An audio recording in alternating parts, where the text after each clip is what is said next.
যার নাম সুভদ্রা, সুভদ্রা জন্মদিনের সঙ্গে সুভদ্রা সুভদ্রা ভূষণ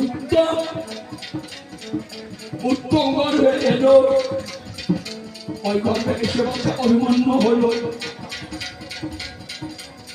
বলে তুমি তো কিছু দিয়েছিলে? হ্যাঁ দিয়েছি। কোন মেয়ের মনোবাসনা পূর্ণ না করতে পারলে সে হচ্ছে কাপুর, সে হচ্ছে সে হচ্ছে হিচি। ফুল যখন ফোটে, ফুল যদি তার গন্ধ কাউকে না দেয় সে ফুলের কোনো দাম নেই। ফুল যদি ফোটে, ভ্রমর যদি সে ফুলের মধু না খায় সে ফুল মাত্র। কিছু বোঝো? ফুল হয়ে ফুটেছে ভ্রমর বসার জন্য। ভ্রমর যদি না বসে, না মধু খায়, সে ফুলের কোনো দাম মাটিতে চাই। তুমি সময় আমার ঠাই আকাশে চন্দ্রদেব অভিমন্যু রূপে সুভদ্রার গর্ভে সে জন্ম নিয়েছিল। অভিমন্যু যদি মারা গেল, উত্তরা বিধবা হলো। আর তার আগেকার 27টা বউ থেকে শাখা সিঁদুর করে সর্বনাশ। তুমি শোনো আমার আবার, তাহলে কবি শতজীবন গান তুমি তো শোনি ওরে, সেই জন্য এসেছি।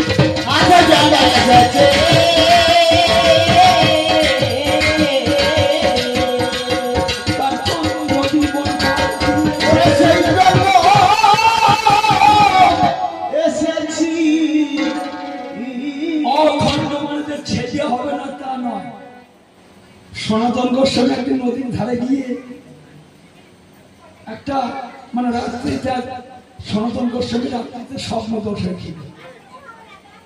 স্বপ্নদোষ হয়ে তার ব্রহ্ম স্খলিত হয়েছিল। পাল্লাতে যে কথা বলছেন উত্তরটা নেই। সনাতন গোস্বামী রাত্রিতে চিন্তা করেন, তাই তো আমার এতদিনের সাধনা সম্পদ আজ স্বপ্ন যোগে চলে গেল। আমি তো আমার মুখ তো পুড়ে গেল। আমি আর এই জীবন রাখবো না, আমি আর এই জীবন থব না। সনাতন গোস্বামী সকালবেলা হয়েছে, আর একটা কলসি দড়ি নিয়ে গিয়ে বলতে সে যমুনার জলে প্রাণ বিসর্জন দেবে। যমুনায় কলসিতে কলসির মধ্যে পানি ভরো, জল ভরো, গলার সঙ্গে বেঁধে আমি প্রাণ বিসর্জন করি।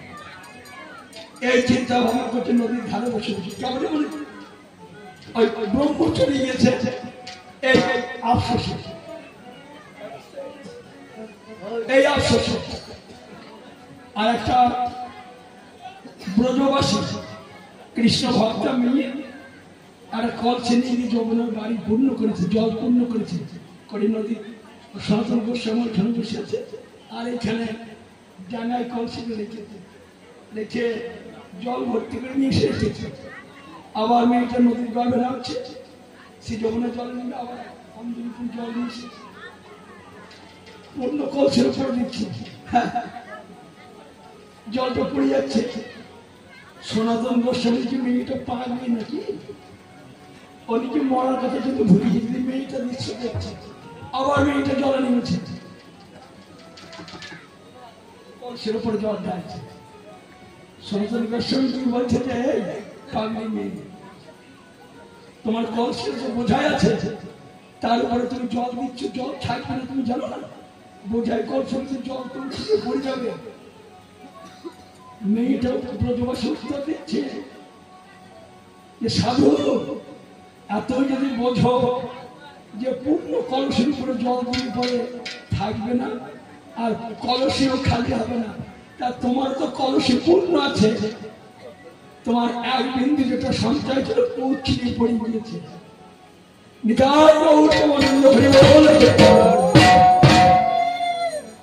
শোনো হনুমান, এ বৃত্তে তুমি বুঝতে পারবে না। মেয়েটা বলছে যে তোমার তো পূর্ণ কলসি, পূর্ণমত পূর্ণমৃতম পূর্ণমুচ্চারিত পূর্ণমাদিন্য পূর্ণম ভবিষ্যতে। তোমার এপরে পূর্ণ পরে পূর্ণ পূর্ণ থেকে পূর্ণ নিতে পরে পূর্ণ কলসের দিনে পূর্ণ পূর্ণই পড়বে। তুমিও তো পূর্ণ, তাই তুমি বা কেন মরতে এসেছো?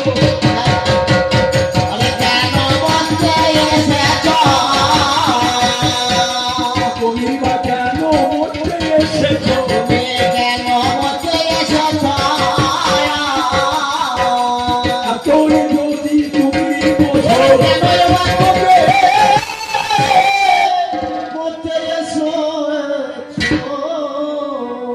পূর্ণ কলসিত করে আবার পূর্ণাঞ্জলি জল দিয়ে পরে সে জল থাকবে না। তাহলে তুমিও তো সনাতন গোস্বামী পূর্ণে আছো, তাহলে তোমার ক্ষতি কি হয়েছে? তা অর্জুন ঠিক ওই রকম পূর্ণ কলসিত করে পূর্ণ সঞ্চয় দান করে, কলসে কিন্তু খালি হয় না। ভগবান শ্রীকৃষ্ণ শোনো শোনো পাল্লা সময় আমার চাই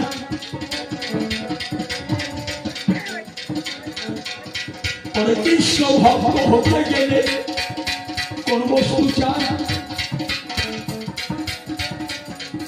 গুরু সাক্ষাৎ পরম গুরু ভিন্ন কোন কর্ম হয় না, জানি বেঁধে গেছে মুক্তি। গুরু পূর্ণ পাঠ তার গুরু সাক্ষাৎ সারা সারা রাখি যেন গুরুর প্রতি ভক্তি। গুরুদেবের কর্ম ফল তবে ফলে ফেলবে ফলে দেবে চতুর্বর্গ ফলে অসাধ্য সাধন যোগ ধর্ম থেকে কর্মযোগ, তার মধ্যে কর্মযোগের শ্রেষ্ঠ যোগ বলে।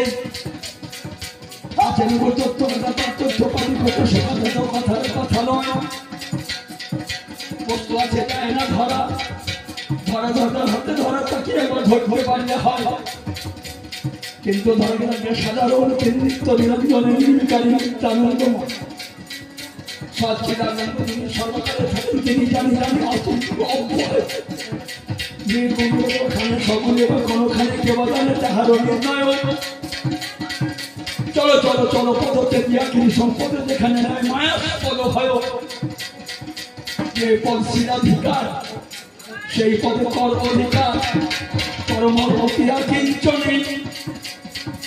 চলো চলো চলো ভাই বাহু তুলে বলে যাই হরি গেছে শ্রীনন্দের নন্দনে। ওরে নাম আমার অর্জুন সুধে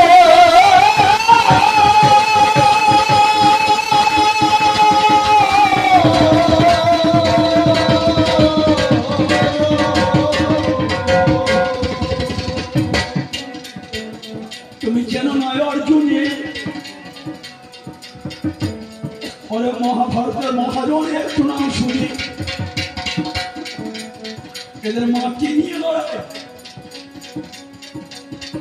ভাই ভাই। যদি সিরাজি পঞ্চ হয় এবং শত কৌরব কে নিয়ে লড়াই, মাটি নিয়ে লড়াই। হ্যাঁ এ মাটিও বটে, আবার দেখবেন এই ক্ষিতি তত্ত্ব। ক্ষিতি হচ্ছে মাটির অপর নাম ক্ষিতি, মাটির অপর নাম ক্ষিতি। কোথায় থাকে? মূলাধারে থাকে। রতি মাটি করতে হবে পরিপাটি, আর অপর দেহ ঘরে মারতে পারবে ঘর হবে খাঁটি খাঁটি।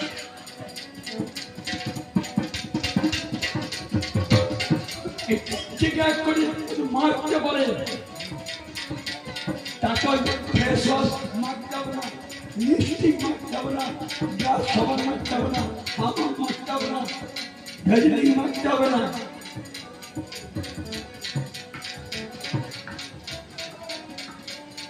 সেই রকম ভক্তদের মাটির খবর শোনো আমার ঠাই। আমি হলাম অর্জুন তোমার শোনাই, যার আমি দ্রোণাচার্য পাণ্ডবের গুরু। দ্রোণাচার্য কোন বিদ্যা দিয়েছিলেন? বাণে গুলি শিক্ষা দিয়েছিলেন, বাণে আর গুলি। মদন মাদক, শোষণ, স্তম্ভ আর ডিম্ব। দ্রোণাচার্য কোথায় পেয়েছিলেন?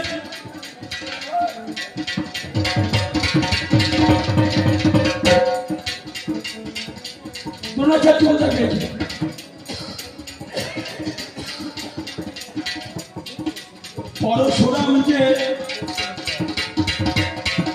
পরশুরামের পরাবিদ্যা তিনজন পেয়েছে, যার নাম পরশুরাম। পরশুরাম হিরণ্যধনু গুহার মধ্যে বসে বসে যে সম্পদ অর্জন করেছিল, যে 300বার ক্ষত্রিয় নিধন করছিল, একমাত্র বনে গুণে শিক্ষা পরশুরামের কাছে ছিল। পরশুরাম সেই বিদ্যা দিয়েছিল দ্রোণাচার্যকে, আর দিয়েছিল ভীষ্মকে, আর কিছুটা পেয়েছিল কর্ণ। এই মহাজন পাল্লাবার একটুখানি আমার কাছে সব পাণ্ডবের ঘরে ওরা দ্রৌপদীকে অর্জুন নিয়েছিল, ধরে হারিয়েছিলাম। দ্রৌপদীকে আমি এনেছিলাম মায়ের কথা। মা বলছিল যা এনেছো 5 ভাইয়ে বন্টন করে দাও। মা ছিল প্রতিষ্ঠান তোমাকে সরস্বতী সমাচার কিন্তু কাম করবে।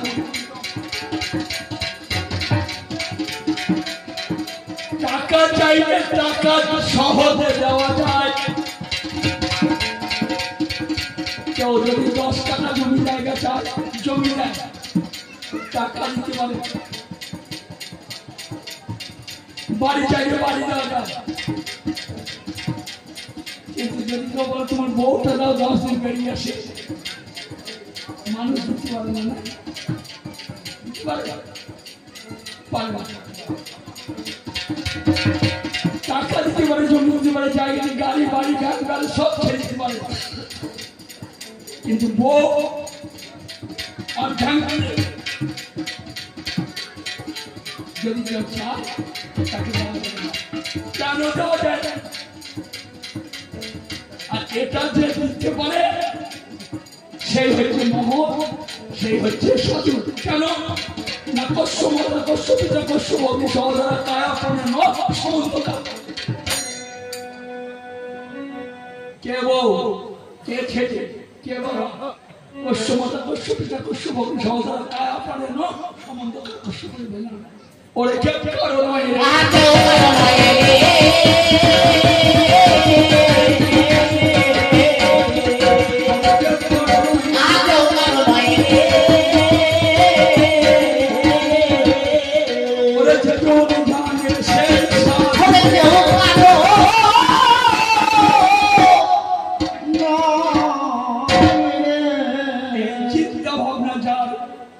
জ্ঞান হয়েছে, তার তো কৃষ্ণ জ্ঞান হবে। ওরে সকালবেলায় সদবা মেয়ে হইল যারা, ওরে স্বামী তাকে কপালটা সিঁদুর করে, তারা স্বামীর লক্ষণ করে।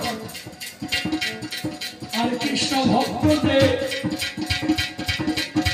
আজ জগৎ স্বামীর লক্ষণ করে কথাটা শুনে নেই।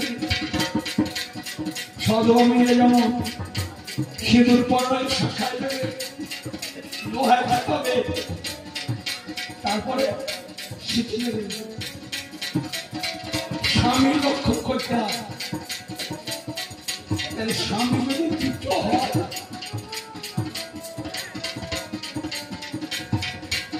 এই স্বামী যেমন লক্ষ্য করা হয়, আমার জগৎ স্বামী তার তো লক্ষ্য না। লাল সিঁদুর সদবা যেমন যাবে ছেলে, কৃষ্ণ বলে তিলক রচন করবে, ভালো করে ভালো মানুষ কপাল। পরে দ্বাদশ অঙ্কের তিলকম তুলসী মাল্য শিখা কপিল বহির্বাদ। আগে দ্বাদশ অঙ্কের চিহ্ন থাকবে, কৃষ্ণ ভক্তের প্রকাশ। তুলসের মাল্য যদি তুলসের মালা যদি কারো থাকে কণ্ঠ পরে লক্ষ যোজনের দূর থেকে গোবিন্দ তার বদন খাইয়াছে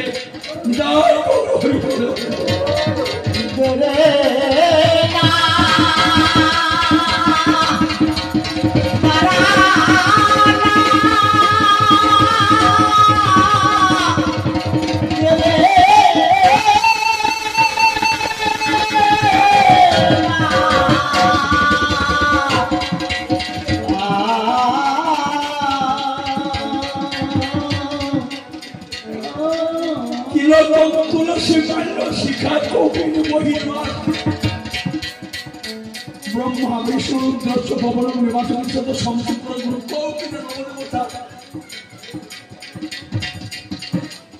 তোমার কি কপিন আছে হায়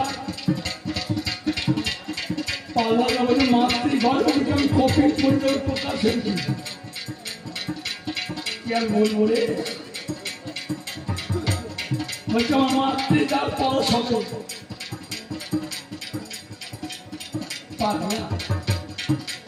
তাই হয়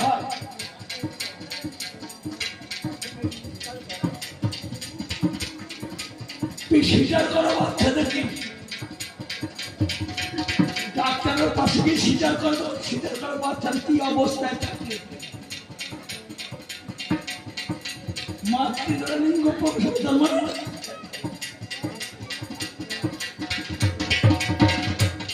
তাহলে হ্যাঁ সেই নাম বাস করেছ সেই নাম কথা এমন ভুলে গিয়েছে তখন তো তার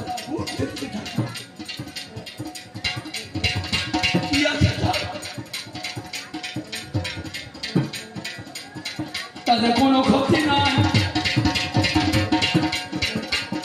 পরে গর্বের মধ্যে সাত বরণই হলো না ক্ষতি নাই জগতের লোককে দেখাও তোমার গুরুকে তোমার শিক্ষা গুরু দীক্ষা গুরু তোমার মালা ঝোলা তিলক তোমার শোনান ওই জয়রাম বলে গাছে ডালো ডাল সেটা করে ঘর তোমার যতই নেই যতই আসছে তোমার ঘর হয় তারা হবে তোমাকে মনে বলা নেই তুমি লোকের ঘর করিয়েছ ঘর বাস করবা তোমার ঝুট ঝুট করে জল করবা তুমি এইরকম কাগজ আছে তোমার ঘরও নাই তোমার ঘরণীও নাই তোমার ঘর রানী মনোরমা দেবকন্যা মনোরমা ফুল হারাম দেবতাকে লোহিত ভর্তি দিয়েছে দেবকন্যা হচ্ছে মায়া রেবন বিদ্যালে পুষ্পতালে পুষ্প তুলছে আর মনোরমা অদ্ভুত হয়ে গেছে আর তোটা না দিচ্ছে তোটার মাল ভায়া আর কাছে কি বলছো তোটা না দিচ্ছে গুলি ভায়া হয়ে গেছে আর মাকড়সা ছিল তারা মাকড়সা মরণ দিয়ে চিঠি খেয়ে এই চিঠি খেয়ে সঙ্গে সঙ্গে গর্বে কল্পনা শুরু হয়েছে সৃষ্টিকর্তা ব্রহ্ম বলে ওইখানে উদ্ধার করো মাকড়সের যেমন ওইখানে উদ্ধার করলে তোমাদের একটা ছেড়ে মাকড়সার গর্বে মুক্তি করলো মকর ও তোটা না চিঠি ওই গুলি ভায়া দিয়ে আর সেই দেশে চিঠি খেয়ে ওই মকর এরকম দশা মকর ধর্ম ভেঙে বউ নাই তোর ছেলে আছে কে দেখেছো পাল্লা নাকি বলে দেখে তাহলে কৃষ্ণ ভক্ত হতে গেলে কুশব্দের অন্ধকার শব্দে আলো মানব তুমি হৃদয় ঘরে এই আধার ঘরে গেল এর নাম কুরুক্ষেত্র কোথায় আছে ভাই মন হচ্ছে ধৃতরাষ্ট্র অন্ধ রাজা চাই দেহের মন হচ্ছে ধৃতরাষ্ট্র, অন্ধ, মনের নিজস্ব কোনো চলন শক্তি নাই, মনকে চালায় ইন্দ্রিয়গণ, পাঁচটা কর্মেন্দ্রিয়, পাঁচটা জ্ঞানেন্দ্রিয়, 10 ইন্দ্রিয়, 10 গতি, 10 দিকে ধায়, 10 10 শত কৌরব, এরাই 100 ভাই, সুমতি আর কৌমতি। এরা হচ্ছে পাণ্ডুর দুটো ভাইটা, দুটো স্ত্রী। আমার কুরুক্ষেত্রে এলো ওরে অর্জুনের লক্ষ্যবিদ্ধ করেছিল কৃষ্ণ ভক্তি অর্জন করতে পারে ভাব।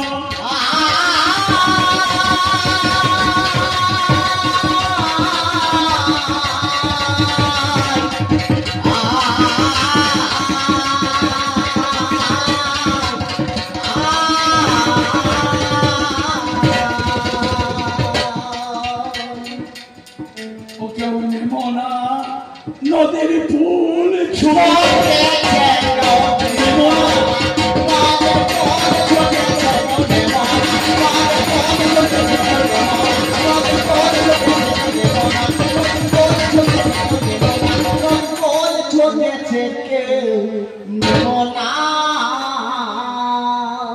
ওরে ফুল বন্যায় এসে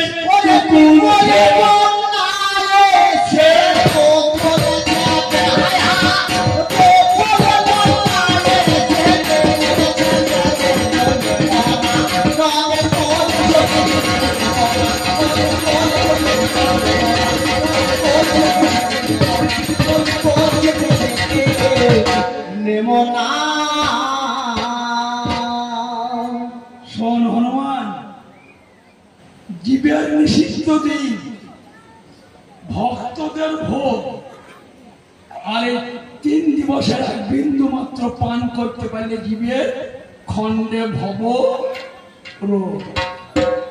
এই ভব রোগ কাকে বলে জানিস? উদরী, বাদরী, যক্ষা, ক্যান্সার, ভবব্যাধি নিরবধি বইছে, নদী ধরাময়, পাকে পাউড়ে ভেঙে পড়ছে, গানে কখন মাঝি মাংলা প্রাণ হারায়। এই যে ভবরোগ, যে ডাক্তারের কাছে যায়, ও ডাক্তারের ঘরে ভবব্যাধি ঢুকে আছে, কিন্তু অর্জুনকে পরশ করতে পারেনি।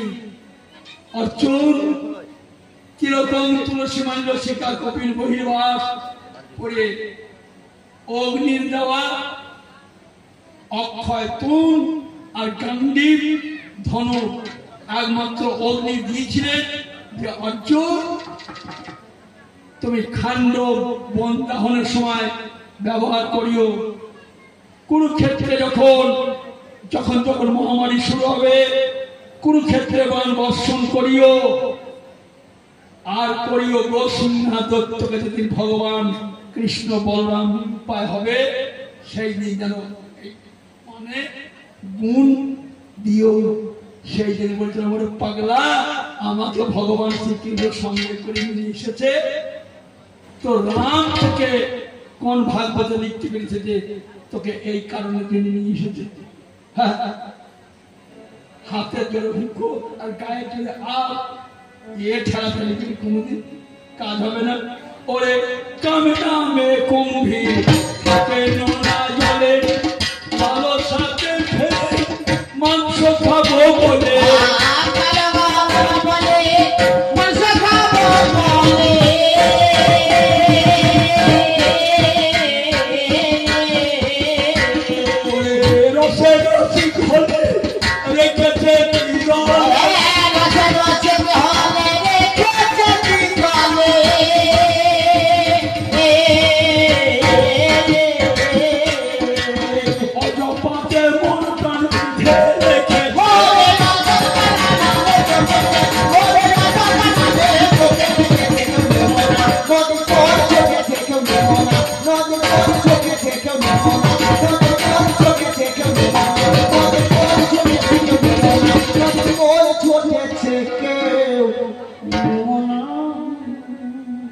বলছে নিত্য আর অনিত্য নিত্যর বা তুমি কি বোঝো আর অনিত্যর বা তুমি কি বোঝো?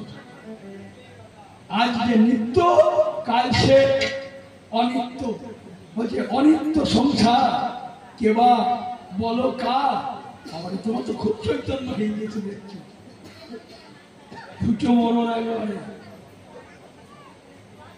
নিত্য ধন মানুষের অবশ্যই প্রয়োজন, অনিত্য ধন মানুষের ঐশ্বর্য মাধুর্য উভয়ই সমকূল, তথাপি ঐশ্বর্য হচ্ছে মাধুর্যের মূল।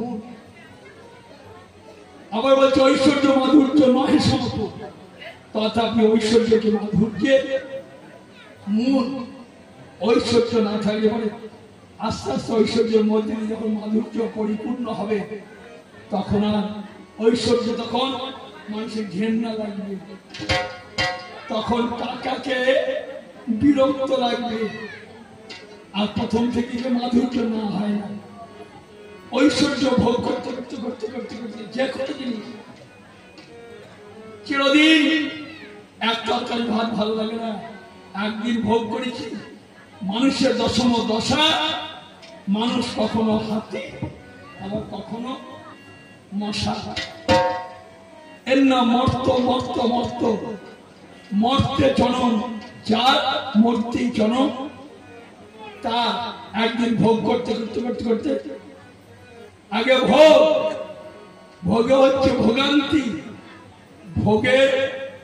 ভোগান্তির পর ত্যাগ, আর ত্যাগ অন্ত মানুষের চরম শান্তি।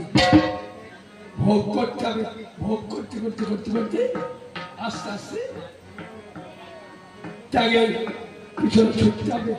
ত্যাগ অন্তে মানুষের শ্মশানের মতো শান্তি আর কোনোখানে নাই। শোনো শোনো ভগবান, শোনো আমার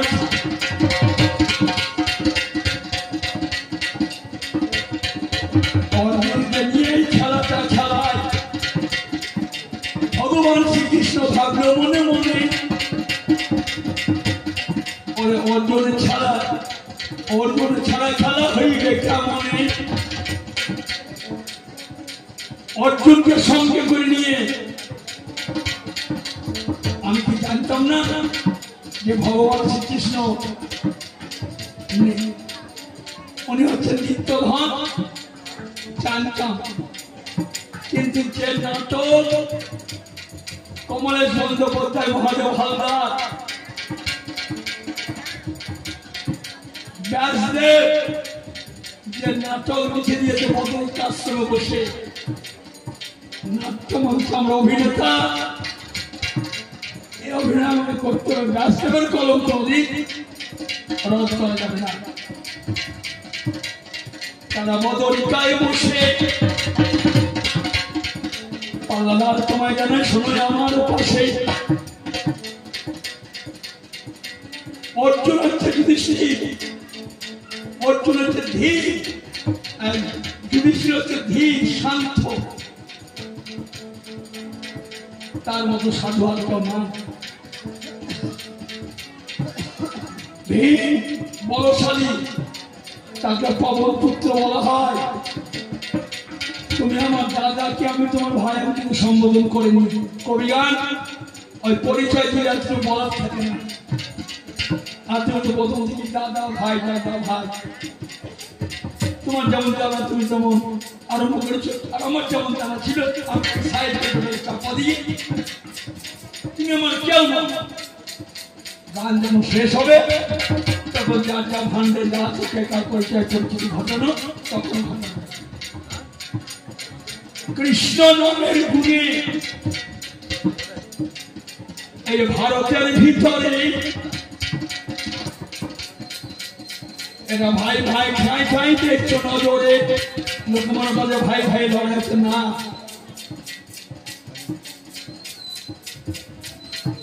কোটি জন্মে থাকলে ভাগ্য, বিষয় যে হয় বৈরাগ্য। এই ভারতের ভিতরে ওরে শত কৌরব আর পঞ্চ পাণ্ডব আছে রাজ্যখানাকে ধরে। দুর্যোধন হচ্ছে দুর্জয় কাম। শোনেন আপনারা, দুর্জয় কাম হচ্ছে দুর্যোধন। এর মধ্যে কাম যখন দেবে মাথা চারা, তখন কারো আগে হয় নাই। শ্রীকৃষ্ণ যিনি জং জং বিসর্ণ ভব বলেছেন এর মনে, জং জং বিসর্ণ ভব তেজতন্ত্রে করণ তবে বৈদিকন্ত্র সদা তদ ভাব ভাবিত। দেখবেন বিকার মাঝারে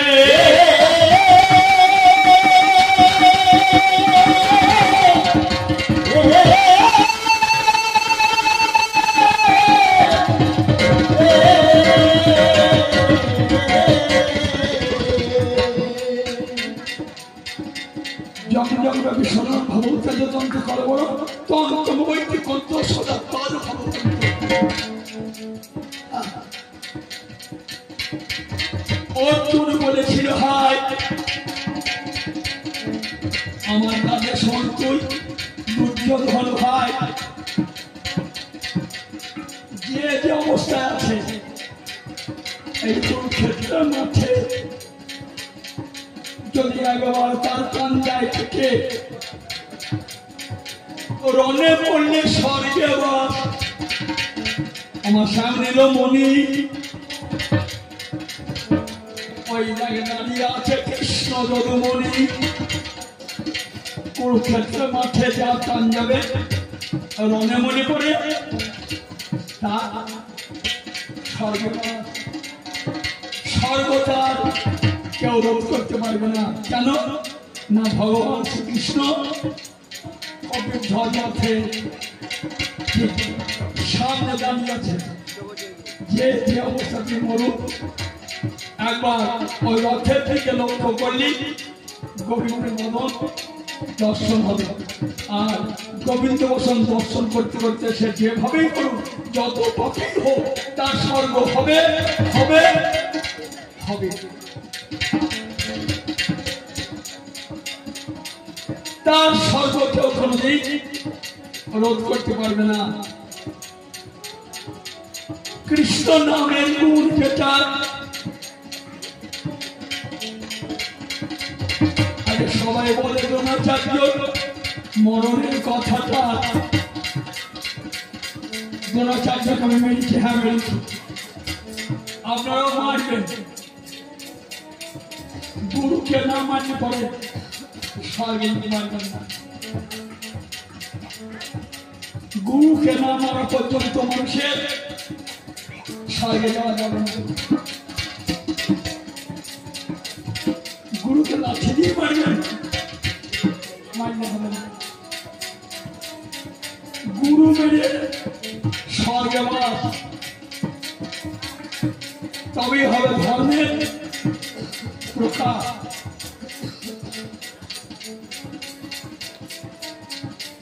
গুরু মেরে স্বর্গে বাস, তবে হবে ধর্মের প্রকাশ। গুরু মারতে হবে, চন্দ্রদাস সাধন করতে চলতে যাবে।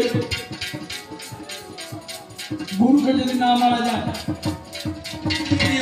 গুরুকে যেমন আজ মেরে গুরু হয়, সব লোকে জানে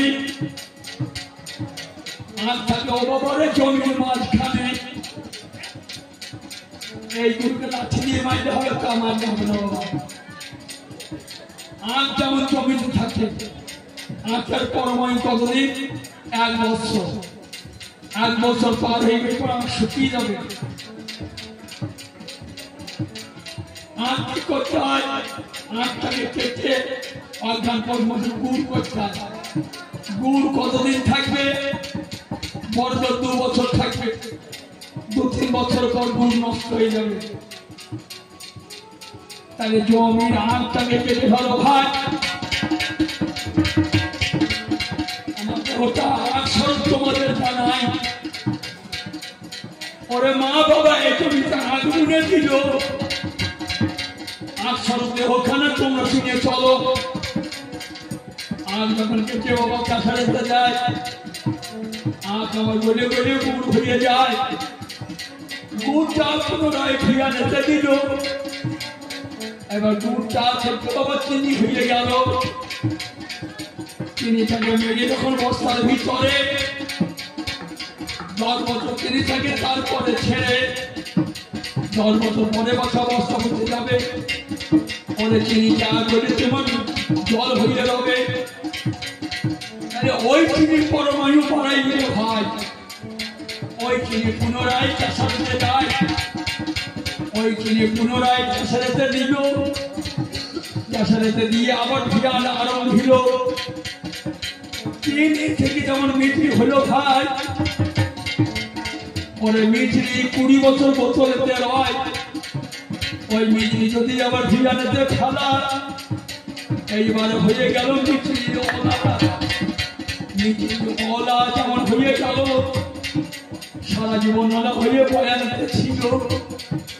তত তোমার এই দেহের ভেতরে ব্রহ্মগুরু যেটা সেইটাকে মারে, তিন কোনায় উনানেটা ফেলে দেবে ভাই। পরে এই রস মেরে মেরে চিনি হয়ে যায়। এই রস মেরে যখন চিনি হয়ে গেল, পুনরায় আবার থেকে ভিয়ানেতে ভালো। তিন কোনা ভিয়ানেতে যেমন করে ভাই নিচ দিয়ে হয়ে যাবে আপনাদের জানান। এই ব্রহ্ম যখন হয়ে যাবে ওলা, সারা জীবন থেকে যাবে ওলা গেলা, সারা জীবন জমা হয়ে রয়ে যাবে ভাই। কৃষ্ণ ব্রহ্মানন্দ হরি হরি বলুন তো সবাই।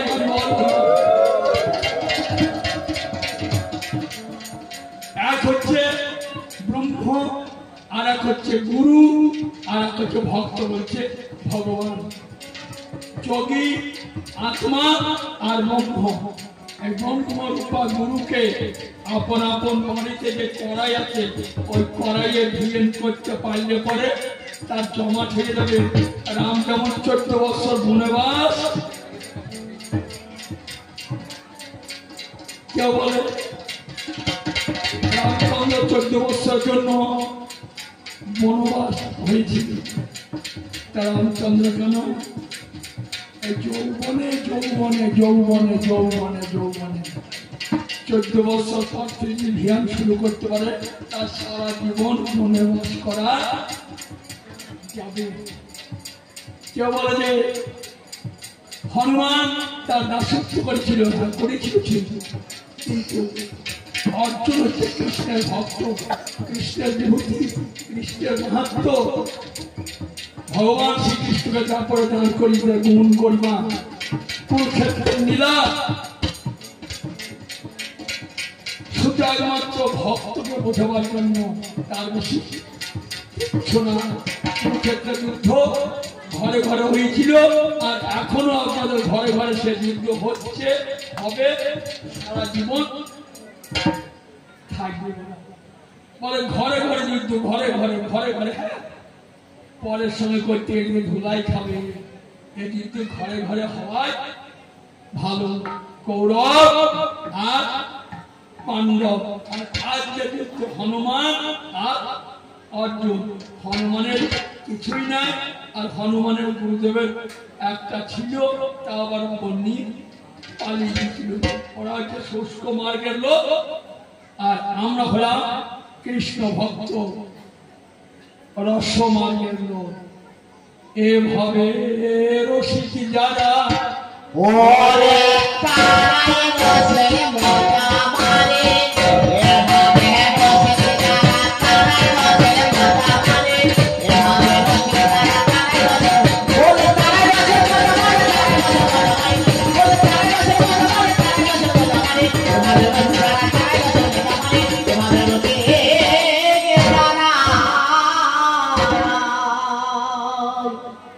কৃষ্ণ ভক্ত নিষ্কাম, অতএব শান্ত। কৃষ্ণ ভক্ত তুমি চেনো নাই, কৃষ্ণ ভক্ত দেখো নাই। ভাবে রসিক যারা তারা রসে, তারা লাগিয়ে ভাব জাগিয়ে জায়গা বুঝে শানে গায়ে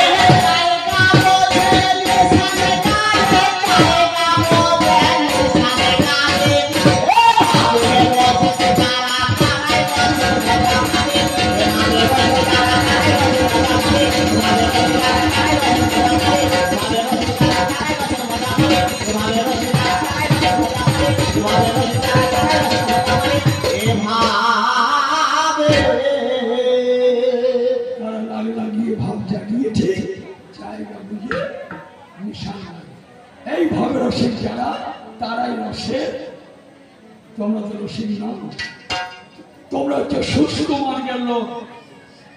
ওরে খেজুর বৃক্ষ দেখতে শুকনো রোজা রয় তার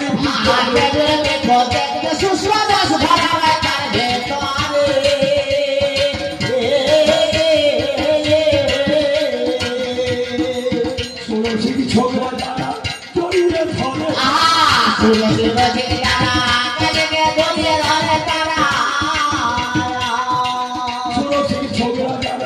জড়িয়ে ধরে, ষোড়শী ছোকরা যারা জড়িয়ে ধরে, কোন করে খারা নল মুখের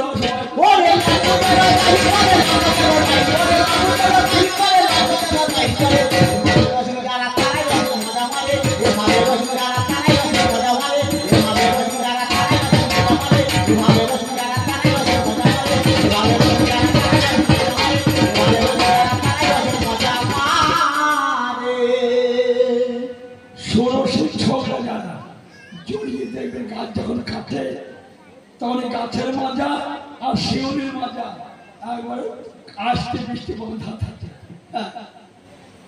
আগে গাছটাকে কামায়, তারপরে গাছটাকে ঘামায়, এই ঘামানোর পরে একটা তীক্ষ্ণ আকার করে সরু রস খরণের রাস্তা করে, নালা করা, সেই নালার মুখে আবার নদী ঠকে, নদী ঠেকে দিয়ে দেখবেন মা কালী জীব, দেখবেন শিবের মুখ আর মা কালী চিবুক, চিবুক মানে জীব, মা কালীর চিবুক আর শিবের মুখ। যে মালাকার জানে না সে দেখবেন গতি তৈরি করতে পারে না। আর যারা ঠিক সত্যিকার মালাকার, শিব শুয়ে থাকলে কি হবে, শিবের মুখের গতি আর মা কালীর